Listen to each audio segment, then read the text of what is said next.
ওদিকে চা করে নিয়ে এসছে মা, আর আমরা এই যে বসে পড়েছি সবাই চা খেতে।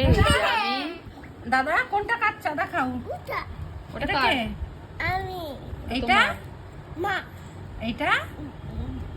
মামা এইটা? দান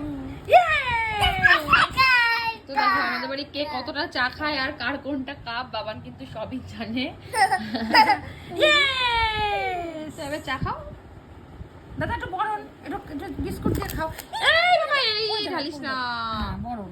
এই নাও, এই নাও। তো এখন আমরা, বাবা এটা কি? বেসু এসো। বেসুট দিয়ে এখন বাবান খাবে চা। আবার অনেকেই কমেন্টস করে বাচ্চাকে চা দিও না, তো চায়ের চা তো খায় না, বিস্কুটটা ভিজিয়ে ভিজিয়ে বিস্কুটটাই খায়, তার জন্য ওকে চাটা দেওয়া হয়। তো চলো বাবান আমরা সবাই চা খাই, তোমরাও চা খাও, ভালো থাকো, সুস্থ থাকো আর পজিটিভ কমেন্টস করো। টাটা। টাটা করো, টাটা করো। টাটা।